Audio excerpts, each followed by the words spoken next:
We have a very, needless to say, we have a very special speaker tonight.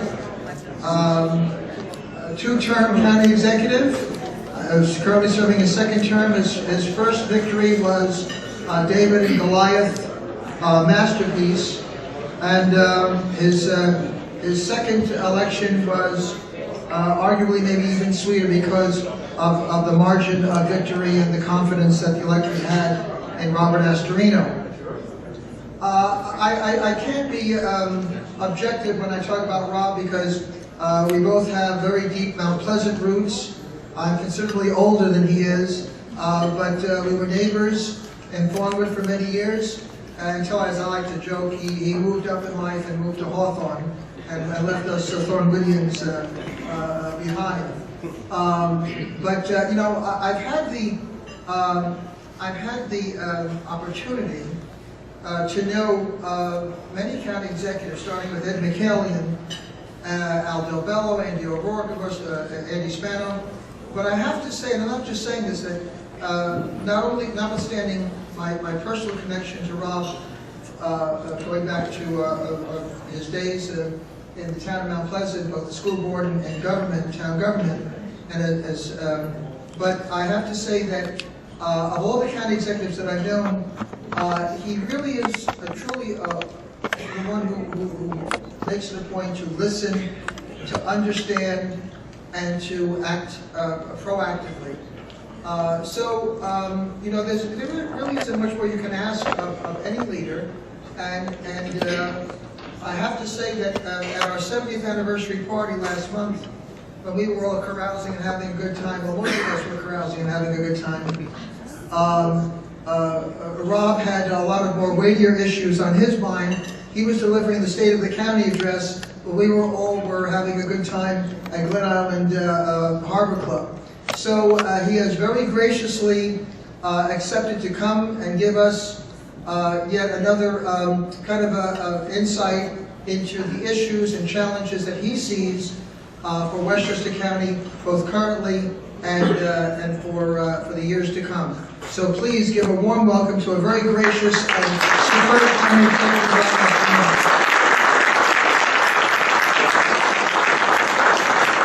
Thanks, Al. So I appreciate the opportunity to come and say hello to everybody. And you know, it's interesting with you all got a foot.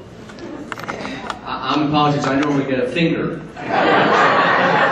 It's good to be here, and I really appreciate it. And the BRI, let me say this, the BRI has been extraordinarily helpful to me, not only professionally, but personally. And I really do appreciate your organization very, very much. And it's true, Al and I have known each other a very, very long time. We were, was it Al, 4 houses away from each other, something like that. So I've known him for quite a while. And I really appreciate his friendship and your friendship. So when he asked if I would come tonight, it was a very quick yes. And it's nice to see so many friends and familiar faces.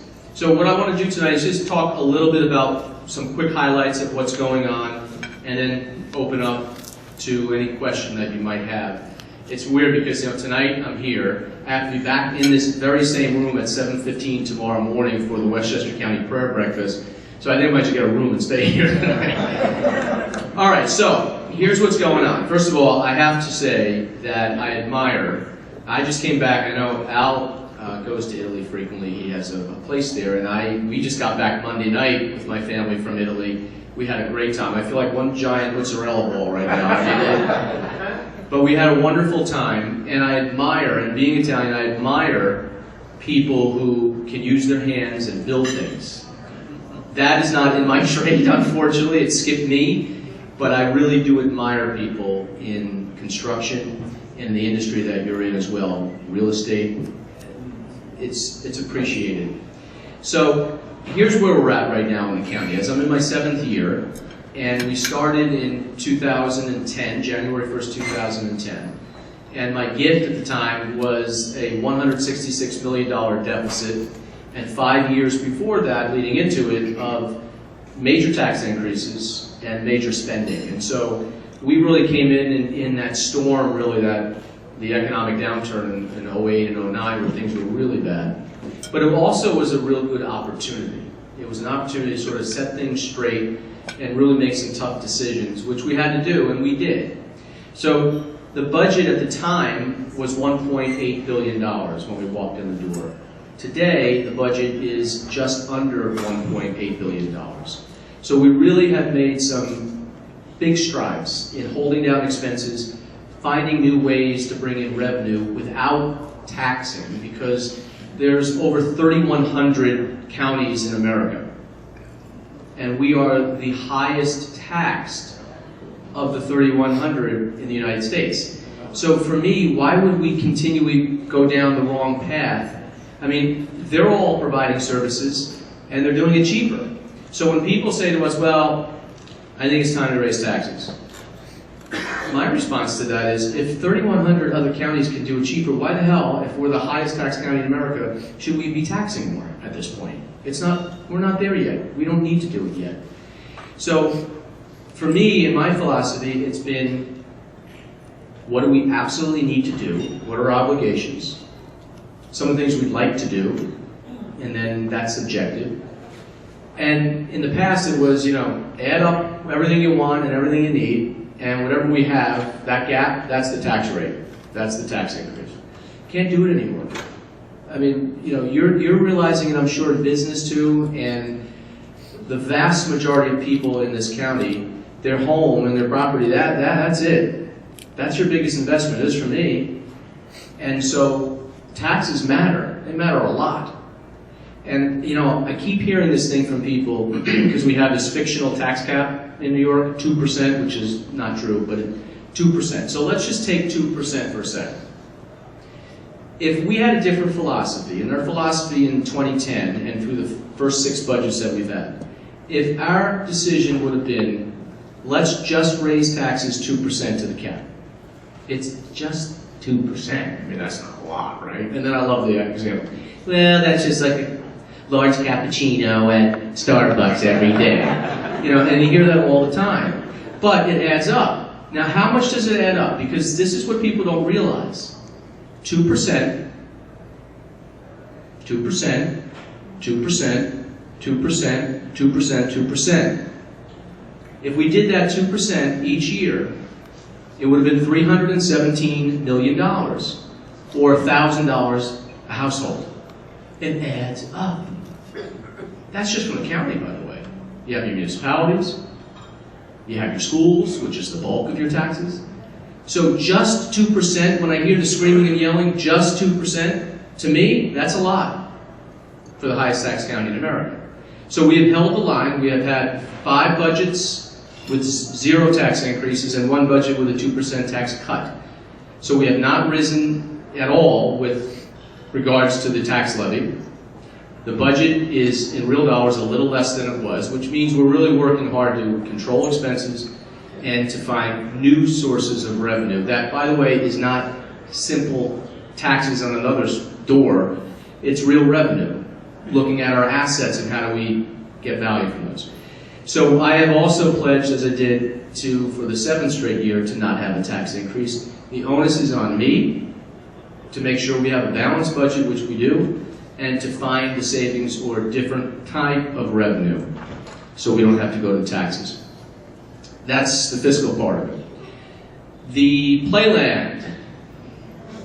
I know. So playland has been a real enigma for this county for now 88 years. It just opened up this past Saturday for the 88th season. And I love Playland. Playland is an amazing place. It really, truly is. I'm sure if I asked for anyone to raise your hand, if you've been to Playland or used to go to Playland, everyone would. And I'm at the age now where it's nice. I'm taking my kids to Playland, and we have a great time. But I have to separate being a dad, taking kids to Playland, and being county executive and trying to operate an amusement park, which to me is not an essential function of government. It's an amusement park. It's nice, but we shouldn't be doing it because it costs a lot of money.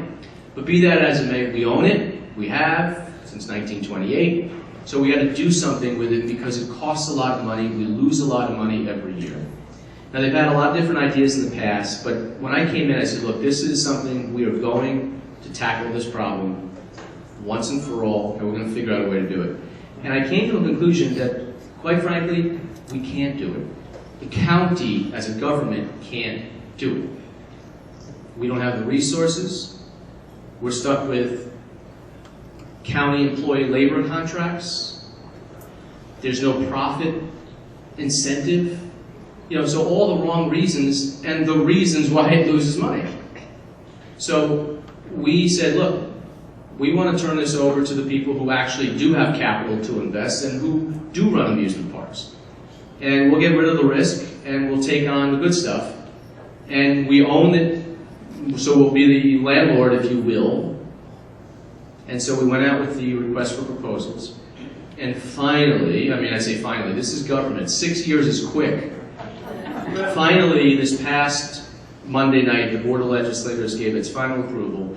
So Standard Amusements, which we have brought in, they have hired to run Playland the gentleman who ran Cedar Point in Sandusky, Ohio, which is one of the top ones in the world, and Knott's Berry Farm. He turned that around. So we're bringing in the professionals to run Playland. But more than that, the county is now going to accelerate what we needed to do there, the work we need to do at Playland, which is our obligation, by the way. We own it. Those of you who own property, when someone's going to come in, you got to have it looking right.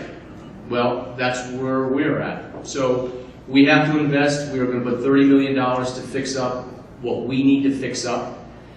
The new company is going to come in and they're going to invest $30 million of their money, which would have been our money we would have had to have done. We will now start getting a profit from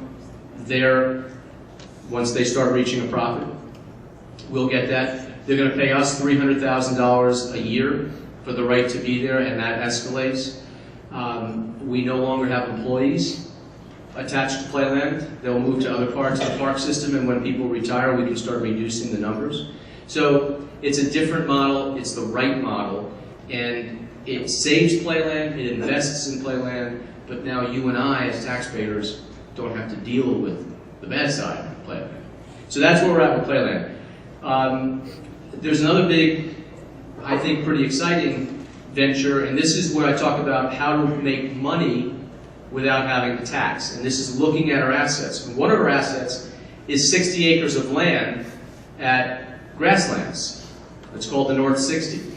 And if you know where the medical center is, so if you're looking at the medical center, to the right is wooded area.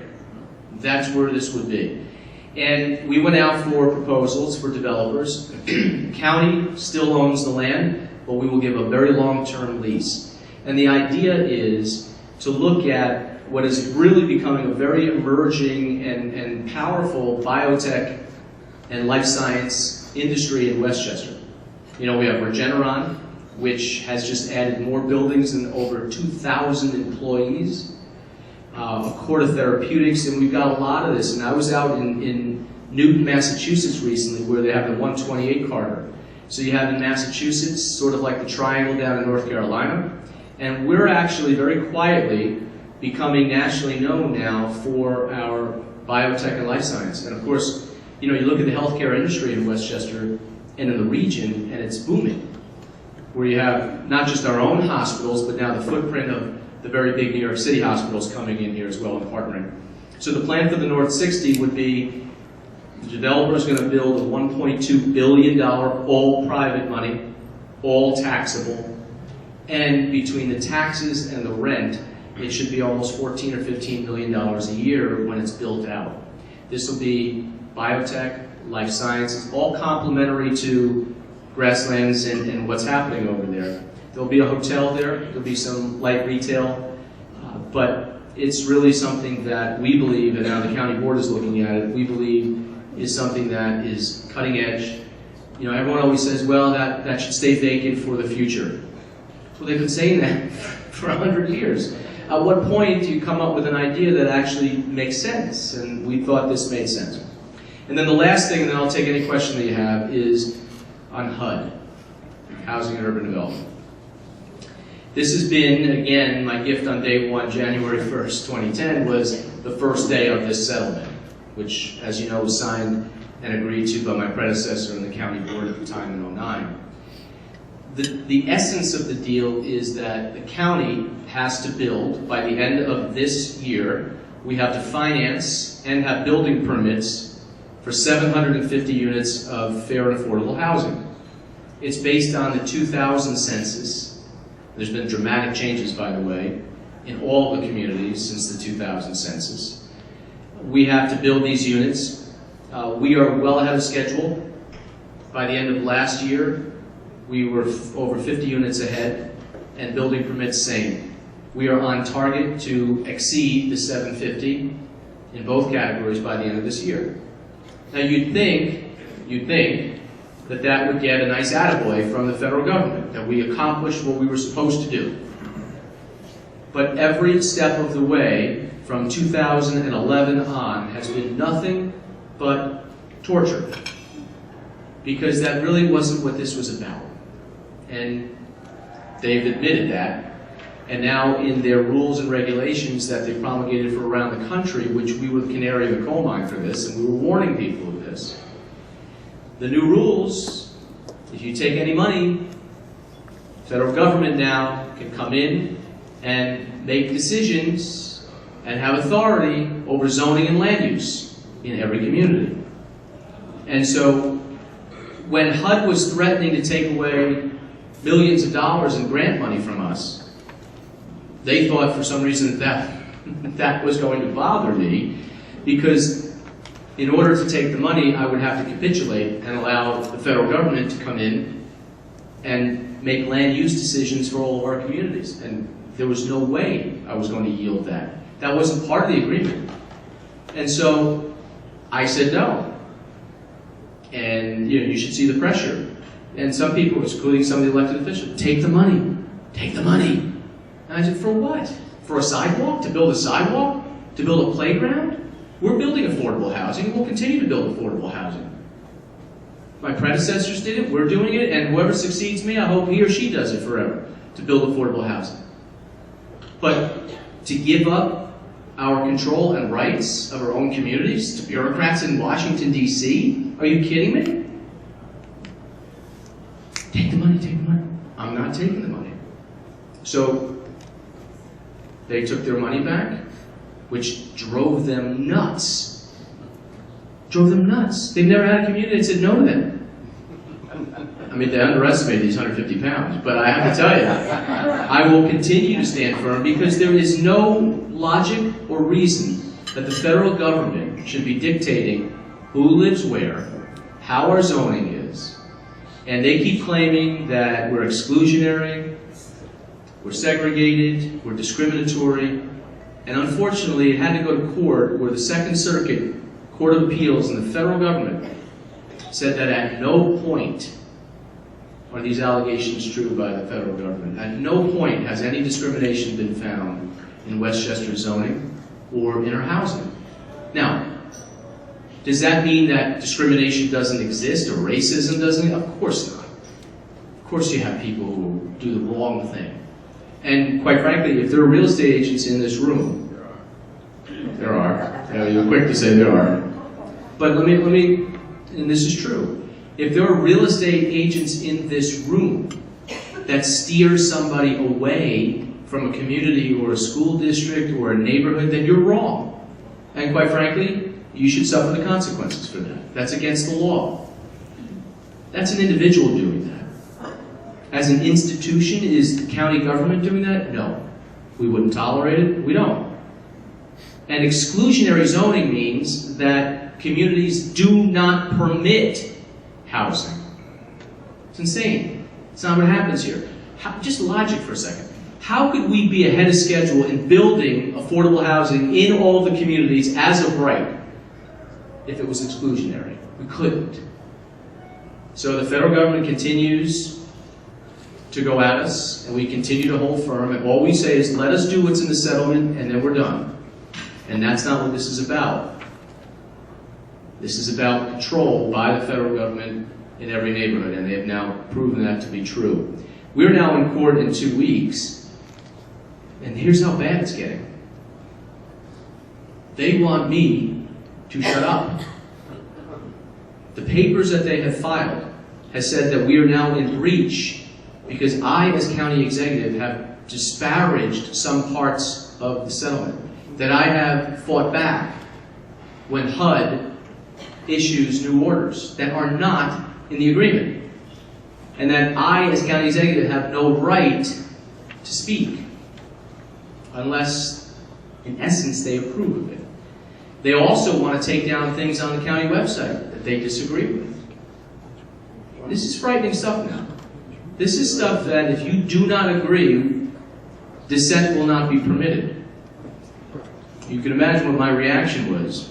It wasn't toes on that foot. It was other digits. And so that's why we're in federal court again, because this right is not just about me. This right is about any elected official or any government or anyone being able to speak their minds and their opinions. And so, I mean, this is some big stuff, and we will continue to hold firm on preserving our rights as communities, but we will fulfill our obligations in the settlement. We have said that from day one. So, with that, let me take any questions that you have.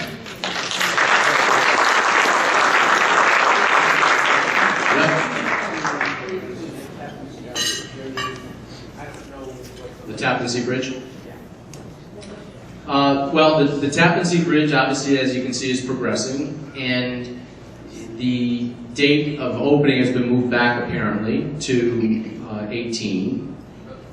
And the biggest problem that we have right now is the state will not reveal what is known because it's in the financial records, because when the state had to apply for the federal loans for this, they had to put what the anticipated revenue was going to be, where they were going to pay off the bonds. And so they had to say what the estimated tolls would be when the bridge opened. And lo and behold, they refused to release any of that until 2019, right after the next governor's race. So the estimate is clearly no less than $12 or $13. And most likely, from what we have gathered, would be probably on par with the George Washington Bridge. But they also don't have a financing plan in place. They still have not revealed how they're going to pay for this bridge. Now, could you imagine, when you look at the realtors here, or bankers, could you imagine going and say, I'm going to build like $1 million home? Well, that's great. Can I see your assets? Can I see how you... No. Let's just start building first, and we'll get to that later. That's exactly what we're dealing with the Tappan Zee Bridge right now. I do give the governor credit, though, for pushing this project past the finish line. That was a good accomplishment, because I do think we need the new bridge. But I'd like to know how much it's going to cost. Yes? I have a question about, you've been holding the line in terms of property tax increase in Westchester County. But as you know, most of our taxes are local. Yeah. And I don't see the locals following your lead on this. And indeed, they're basically raising taxes up to whatever the maximum is. You know, it's a funny calculation formula. Yeah. And then they're increasing fees in other areas. So they're really not reducing the size of government. So is there anybody in Westchester County on local level that is really taking your lead in reducing the size of government? And is there anything that can be done to encourage the locals, which is local village, city and town taxes, and especially school taxes? I do favor the property tax cap because I think something needed to be done to put a brake on spending because it wasn't going to be done on its own, the way things are. The way the laws are written in the state, which are unique to this state only, of the 49 other states don't have any law like we have with regard to Taylor law. And that dictates how public employees can negotiate. So today, when a contract expires for a public employee union, it stays in perpetuity until a new contract is negotiated, which means there's no real incentive for the unions to real negotiate, and they're going to get a salary increase that's going to be retroactive. And when a contract expires in the real world, it expires, and you better get to the table, because things are going to go by the wayside. So there's already built-in factors where the taxpayers lose at the beginning anyway. And then you throw on all the mandates that the state forces, and they're constantly, we're one big ATM machine for the state. That's really what we are. We're the property taxes, all of the property taxes go right up to Albany for their programs. And then we dip into a good percentage of the sales tax. It's insane. But I think the one bad thing about the property tax cap is that it is an automatic increase every year to whatever the cap could be, 2% or whatever. It's calculated differently. And it's an excuse. Well, we're going to stay within the cap. It's an automatic tax increase no matter what every year. And I think most have tried to stay within the cap, which is harder and harder. You know what the cap is for this year?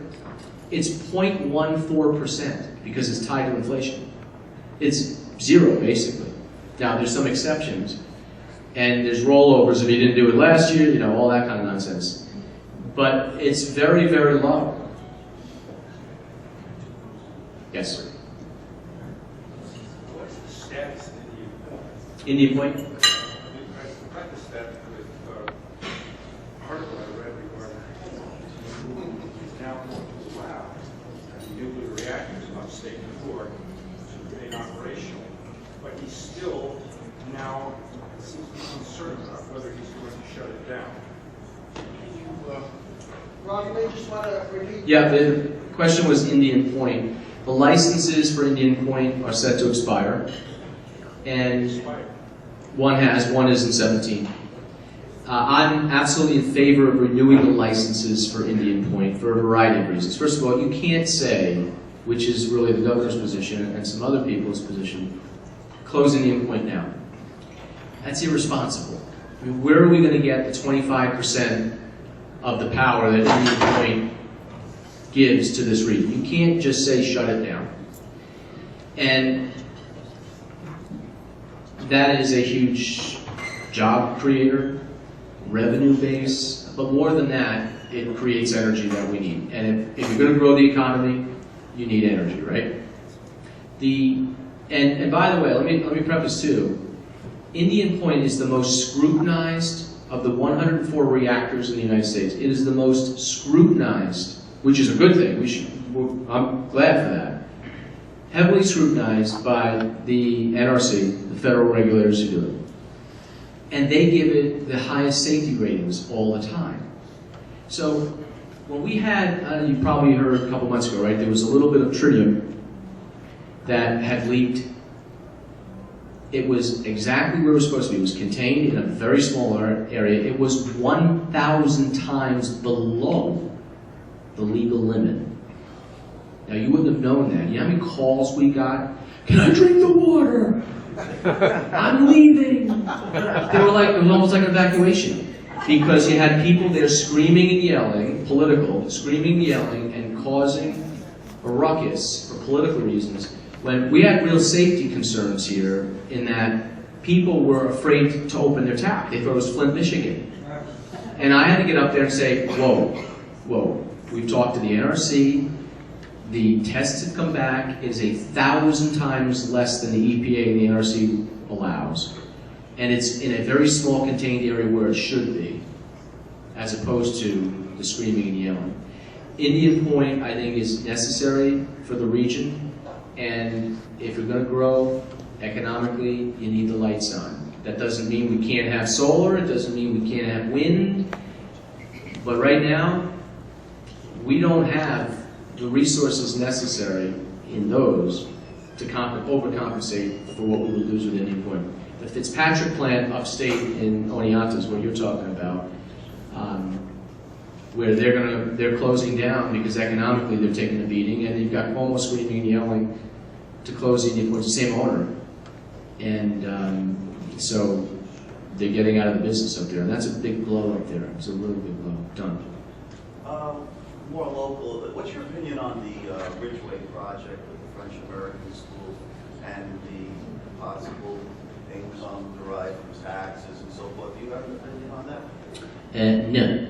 I don't, because it's totally a local issue in White Plains, and I've tried to stay out of local, otherwise I could be in 43 communities on all local issues. So I really haven't taken a position on it. It's totally up to White Plains. I know they're in court on this issue, where the judge really spanked the city, and they're appealing. But yes.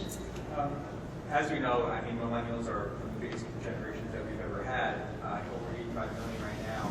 How are we going to attract those millennials from New York City to Westchester to increase our It's actually one of the things we've been looking at and studying. In what's really important is the housing. And so we've been working with our industrial development agency.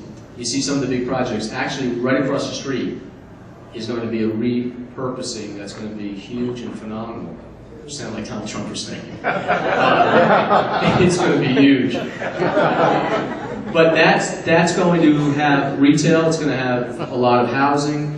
And the one next to the train station in White Plains, which it's already under construction, that's another big thing that the county was very involved in. And the repurposing is going to be really important today, because what we found with millennials, and it's interesting, what millennials want and what the employers want are a little bit different. And so we've done a survey, and we kind of put it together and presented it to the Business Council, the County Association. What's really important to millennials is not only housing, but transportation, public transportation. And so that's where, and White Plains has actually done a very good job in moving some projects along and quick. Harrison's doing a good job with some of these things, and the communities are starting to see that. So the housing and the opportunities is a biggie. And it's always been difficult because this county is an extraordinarily high cost of living area and expensive. It just is, and that's not going to go away overnight. Yes, sir. Rob, what's the fee? Oh, and the jobs. Obviously, the jobs. The good news is there's been about 38,000 plus new jobs created since 2010 in this country, private sector jobs. And the life science one, these are the good paying jobs that are really coming online. When Pepsi decided to stay, that was a biggie. And now we're seeing the Regenerons of the world that are really pumping a lot of new money into this community and into this county by these kind of jobs that millennials really want too. I'm sorry, yeah. Is there a game plan with the county and the other municipalities to create savings for us with mergers of jurisdictions? You want the honest answer? Because I see that as a way of reducing expenses throughout the county. I agree.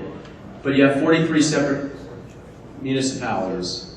None of them want to give up anything. And it's a real frustration among people.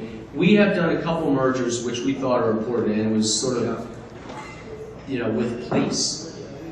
And that was an area that I thought we could make some progress. So the town of Ossining did away with their 16-member police department in 2011, I think we did it.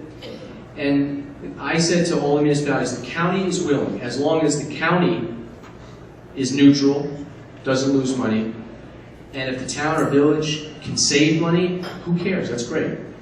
So Ossining decided, and they disbanded their 16-member police department. The county took it over, and the county took over under contract the patrols for the town of Ossining.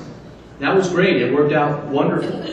After the 4-year contract ended, the town decided to go with the village of Ossining. I don't care. That's fine. So they're still staying in a merged situation, and that's good. We have recently signed the same kind of deal with Mount Kisco. When Mount Kisco did away with their police department, the county took on officers and were getting paid by the village of Mount Kisco. They're saving a lot of money. We're making a little bit, and the village has even better coverage. And we've had discussions with some other communities. That's an area where, now you can't take 25 from here and just move it here. It's got to go, all right, we're in a position now where 3 officers are going to retire. So it goes from your 25 that you had to we'll take on 20. Now there's a savings of 5 less. Your coverage is going to increase because now you have a 300, in essence, a 300 police officer department with the county. You get all the services and everything that you would ordinarily have to pay for. So it's worked out well. But ultimately, each community, nobody wants to give it up. Each fire I district. understand the fiefdoms. Everybody wants their own fiefdom, but Yeah. with dollars and cents, it really hits you in the pocket.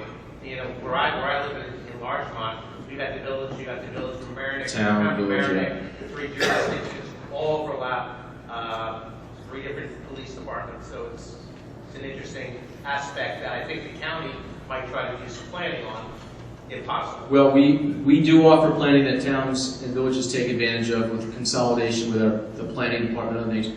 And there is a lot of consolidation in some ways, or sharing of services is probably a better way to put it. But again, ultimately, you ask, or you go to a village board meeting in Larchmont and tell them to give up and see what happens. Another question or two? Yeah, I'll take you and you. Yes, Sean. What is the plan When you for? ask the questions, it's elementary. Please stand and just identify yourself before you ask your question. Yeah, I'm Ray. I'm not from this county. I'm from Rockland. Rockland. Right. But what is your opinion on solar energy? What's that? Solar? Right.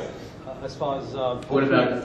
maybe making a little investment in the county. We have. Encourage people. Well, we have looked at all our energy needs on county properties, and in some instances we've gone to solar panels. We actually passed a tax credit, solar tax credit in this county for homeowners.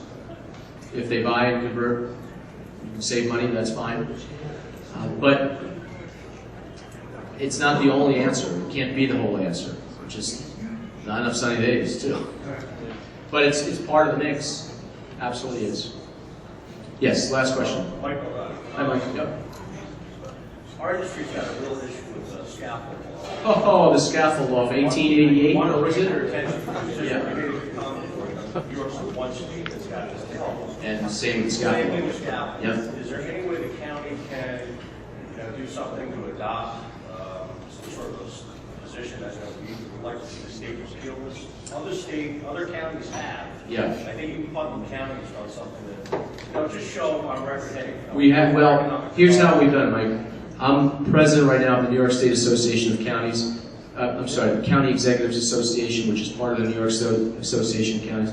And both organizations are on the record asking to repeal the scaffold law. The scaffold law, for those of you who don't know, literally is an 1880-something law that is the only one of its kind in New York. And it's in the United States. I'm sorry, in the United States. And it has absolute, it's insane. If you own the property and somebody falls off the scaffold drunk, an employee drunk, total at fault goes to the property. Total 100% fault. And I mean, you just think of the insurance rates that are being driven up, malfeasance, all this stuff. So I totally agree with you. It's a crazy law. You know who blocked it all the time from any kind of change? Was Sheldon Silver. Now, the Assembly still doesn't want to do anything because the trial lawyers, this is a trial lawyer's dream, and they don't want any change, and they pretty much own the state assembly. But Shelley's got some time to think about it.